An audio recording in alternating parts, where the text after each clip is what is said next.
Auzubillahi mineşşeytanirracim. Bismillahirrahmanirrahim. Danas smo prisutni na 43. Jalsa Salane Ahmadija muslimanski džemat Njemačka. Danas je drugi dan.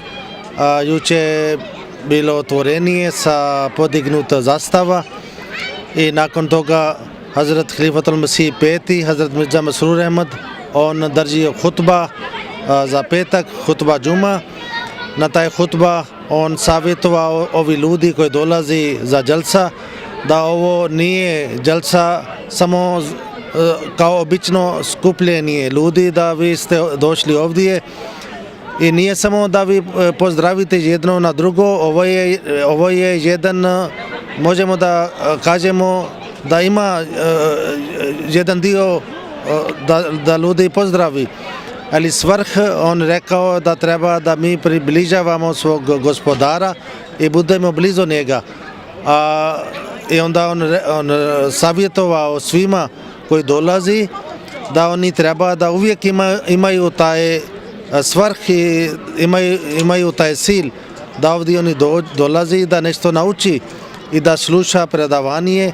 I ovi koji primi gosti, oni su dužni da budu smijani, da lijepo imaju ponašanja prema gostima. Isto rekao ovi koji su član džemata iz Njemačke, oni su kao domaćini, oni su kao gostoprimljeni, a drugi koji dolazi od druge države su njihovi gosti, oni treba da ni čuvaju. I tako to je bio njegov govor. I poslije juče su bili još dva predavanja za naši neki imami koji su imali opšte tema za kako može da čovjek približava Boga i kako može da oni dobijaju taj slast da slijedi putovi časni poslanik sallallahu alejhi ve sellem. Jedan govor bio na njemačkom, jedan na urdu. I danas isto jutros su bili dva govora. Jedan bio kako časni Kur'an nama uputi prema svakodnevni života i to je bio za sve stvari, za molitva, za ponašanje, za sve stvari što može da bude nekome potrebno.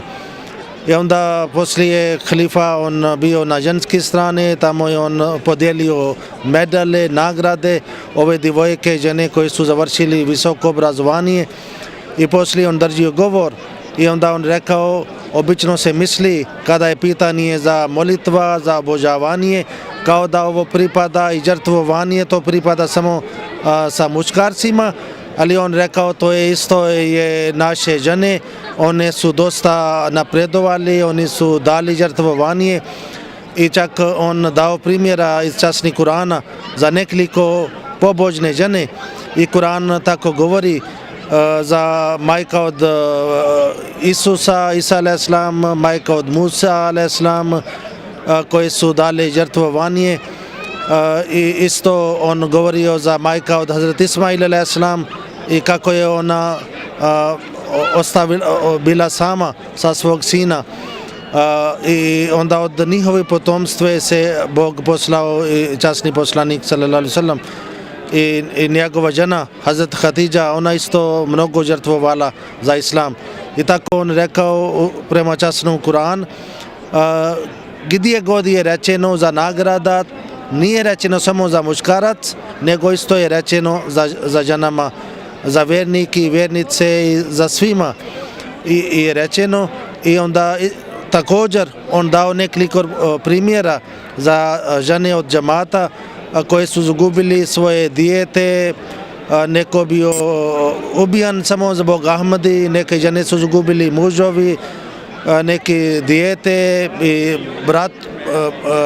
braća i tako dalje, ali sve žene su pokazali strpljenje, na vrhunac na strpljenje, a Hazur rekao da ovo imamo žive primjere i tako kako oni žrtvovaju, isto je leži za njih nagrada kod Allaha i dao ovo poruka za ovi Ahmadi koji živi ovdje u zapad, da vi treba da napredujete šta se tiče bogobojaznosti i šta se tiče da približavate Boga, zato što ovi Ahmadi koji živi na razni državima gdje Ahmadi imaju probleme i oni žrtvovaju i vi ovdje udobno živite i to je kao vi dobite taj Božji blagodati koje su povezani sa žrtvovanjem. I također malo prije halifa držio govor sa Nemcima, ovdje on pričao kako je sada stanje sa desničari ovdje se povećaju u zapad, da pričaju protiv ovi izbjeglice i onda on rekao da nemoj da vidite muslimani prema njihove ponašanje i nemoj da mislite da ovo ima učenje islama, nego ovi muslimani ako pravi neki kriminalac, za njih je propisana neka kazna što se tiče naša knjiga i što se tiče naša vjera. I također on rekao da naši ljudi, oni su spremni da pomažu bilo gdje i rekao da ovi države sada građani puno brini. Oni misli da kao njihove vlada ne uzmi mjere da se čuva njihova prava i kako ovi izbjeglice sada dolazi da bude neki problem. Ali on rekao ako ovi koji dolazi oni drži ovo učenje islama, to će biti mnogo bolje za ovo društvo i ovo je primjer za Ahmadija džemat kako naš džemat pomaže bilo gdje. Mi živimo isto, mi smo muslimani, mi smo dio ovo društvo i to on drži govor. I taj dželsa još se traje, danas poslije podne imat ćemo još neki govor i sutra će biti zadnji dan i mi se očekujemo da će biti prilike više od 40.000 ovi gosti za ovo dželsa i možemo da nešto pričamo poslije, sutra još kratko vezane o tome. Do toliko za danas. Assalamu alaikum wa rahmatullah.